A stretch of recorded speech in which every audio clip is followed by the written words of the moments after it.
Greetings from the Tech Cave, Fenris here, and today we are doing something a little different. Now, it's come to my attention that the limited run games release of Gimmick on NES appears to have some serious issues running on certain consoles. It seems to work fine on budget clone systems, the AVS, the Tiny NES, the top loader, and some stock NES front loaders.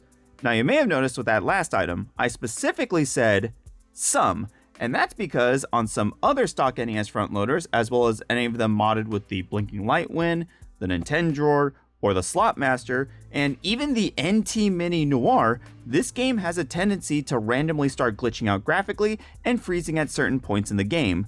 Now, obviously, that is a major issue, but what's causing this? Well, let's open up my sealed copy of the game and investigate.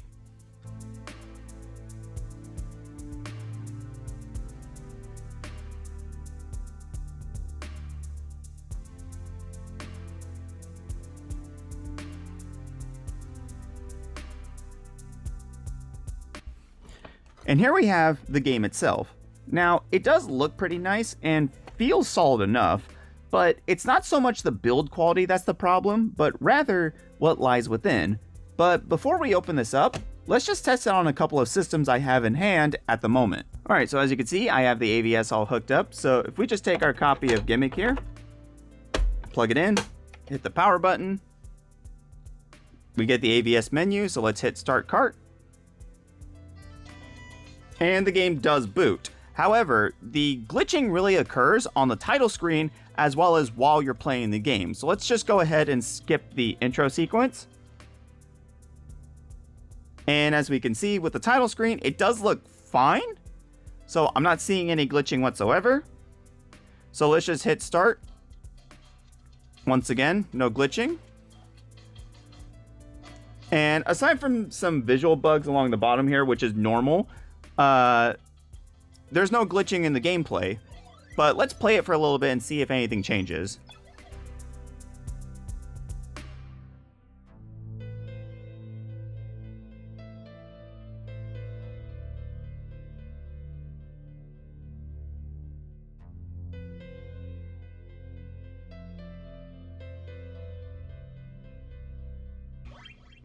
Okay, so my terrible gameplay notwithstanding, the game does seem to work on the AVS, so we can confirm that it's not a ROM-related issue. So let's go ahead and turn this off. All right, next up we have the test NES as well as the latest Nintendo Drawer. And just to show you that it's neither the system nor the drawer, we're just gonna go ahead and plug in a random game here. Hit the power button. And as you can see, we are booting into it just fine. Hit the start button.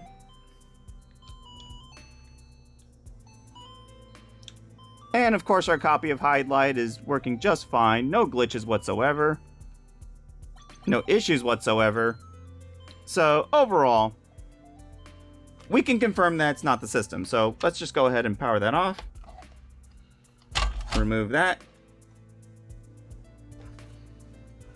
And we're just going to go ahead and take our copy of Gimmick here, plug that in, hit the power button. And as you can see, we are booting into the game just fine. Or so we thought, because let me just get the camera like real close up. Look at that. Look at all that glitching. Also affects the overworld too. And of course the gameplay itself. Now I'm kind of doing this one-handed, so... But you get the idea. And again, this affects not just the Nintendo Drawer, but the Slot Master, the Blinking Light Win, and even the NT Mini for some reason. So obviously, there is something incredibly wrong here. So let's just hit the power.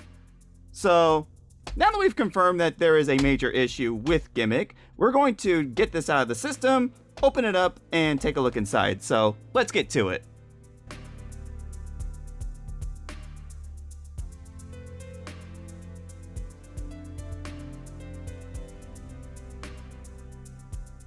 So now that we have the board exposed, let's take a look at what we got going on here. So first order of business is this. This is our flash ROM, which is a 3.3 volt part, but can operate at a range of 2.7 volts to 3.6 volts. But unlike a lot of those AliExpress repros you can find, this board actually has level shifting along the data bus, so it is perfectly safe for this flash ROM to operate on real hardware. But one concern that I do have is this chip here. Now, this is our FPGA that not only interfaces directly with our flash ROM, but also acts as a universal mapper chip, so you can program this to run just about any mapper that you wish. But the problem that I have with this is supposed to be running at 3.3 volts, as per its datasheet. But the VCC lines are connected directly to 5 volts, which is too high for this chip to be using. Now, I know in the past I said something to the effect of this FPGA being a 5 volt tolerant part, but I could not find anything on its datasheet proving that it is. So I will apologize for that bit of misinformation a couple years ago. This really needs a 3.3 volt regulator in circuit. But despite that, this is not the source of our issues. The source of our issues can be found here. Now, as you can see, there are a ton of elongated traces running very close to one another and all over the place. The big problem with this is some games may not operate very well with the program data lines being extended too long. As a result, you may end up with something called OAM corruption. Now, as to not get too deep into it, OAM corruption is when the program data is unable to be consistently read. This can cause anything from graphical corruption to the game crashing at random points. And when you have all these elongated traces running all over the place, the program data may not be fast enough to reach from point A to point B. Now, this doesn't affect every game, as there are other releases that use this same board, but don't have any of those issues. It is strictly a per game basis. In fact, it was actually thanks to Bucket Mouse that I learned of this issue, as he too was well aware of this being a problem, and as a result, added landings for 100 ohm resistors on his repro boards in the event of OAM corruption occurring. So what we will be doing is adding those same 100 ohm resistors to our copy of the game here. Now, this will not be an easy mod to do, so only do so if you have the skills necessary for precision work like this.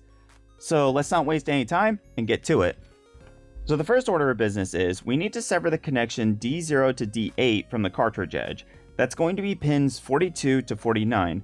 And figuring this out is actually really easy because this surface right here is technically the back of the board, because when we opened up our copy originally, this is the first thing that we saw. So this is technically the front and this is the back.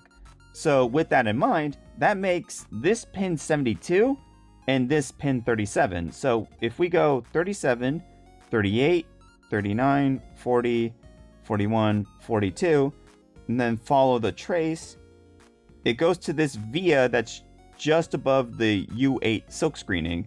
So if this is pin 42, then that means the next vias should be 43, 44, 45, 46, 47, 48, and 49. And where we're going to cut is just before the via. And the reason for this is so the resistors, when we install them, are not obstructing the shell in any way from closing. Now, once we cut those traces, we will then scrape off the solder mask to expose the copper underneath the trace and the vias, and stuff our 100 ohm 0603 resistors in between. Now, ideally you would want to use something smaller. This is just what I have on hand at the moment. So let's get the microscope on and do some precision work.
And with that, we got the resistors installed. Now, I do apologize for like the shaky work with the microscope.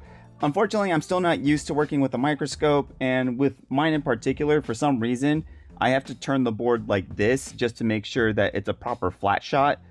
So it did make things a lot more difficult, and as you most likely see here, I did have to go over the resistors again just to make sure everything was straight and looking good.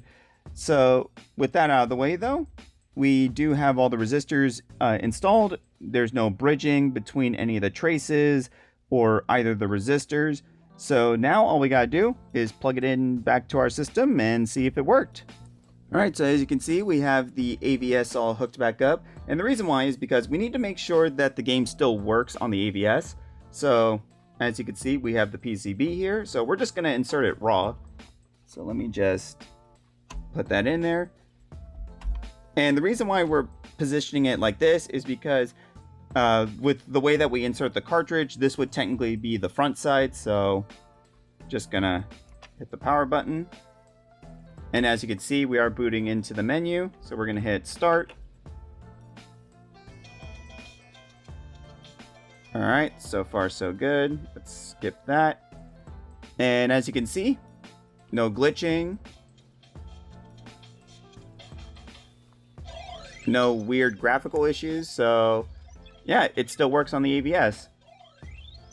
Unfortunately, I'm also still playing with one hand, so I'm not going to be doing too well. But you get the idea. It still works on the AVS, so let's bust out the test NES and plug that in. Alright, so we got the test NES all hooked up, and as you can see, we still have that same Nintendo drawer.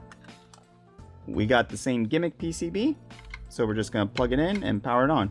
Now, if you recall, we were having some severe graphical issues with this system when we tested it last time. So let's see if we have those same issues. So we're going to hit start. And as you can see, we have no graphical issues whatsoever on the title screen. Not on the overworld menu. And certainly not in the gameplay. So that little graphical bug right there is gone. There's no graphical issues whatsoever now.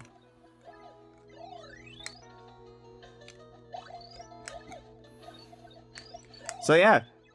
Oops. Even though I just died because again I'm playing with one hand. Yeah.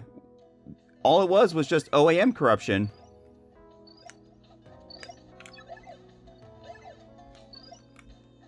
Okay, let's just turn this off. But yeah. It looks like now the problem is fixed. So let's put this back into its shell and give some final thoughts. And with that, we have fixed yet another fumble from LRG. Now, for what it's worth, these boards have worked with other releases that use them. For example, I have here a copy of Hammer and Harry 2. It utilizes the same board as this release of Gimmick uses, and it works fine on the Nintendo drawer. Now, granted, yes, this is a Retrobit release, while this is an LRG release. The difference is just the silk screening. So, really, it just boils down to what game is on the board. But what I will absolutely give LRG for is not thoroughly testing these prior to release. The fact it is as inconsistent as it is with real hardware and higher end clones goes to show that they most likely did the bare minimum in testing and called it good. And with all the other scandals that they've had with poor releases, is it really any surprise at this point? These boards need a full redesign if they expect to have anything remotely playable, let alone be acceptable as a collectible. If all it serves is just shelf candy, why even bother with a proper release? Even if it's only a small amount of users that actually play these, it still shows just how negligent the company is with producing something as basic as a NES game. Nobody in their right mind should pay $70 or more for a brand new physical game that may or may not work with their hardware. It should be expected that it will run without any issues whatsoever. So, Limited Run Games, if you happen to be watching this, these boards need to be redone.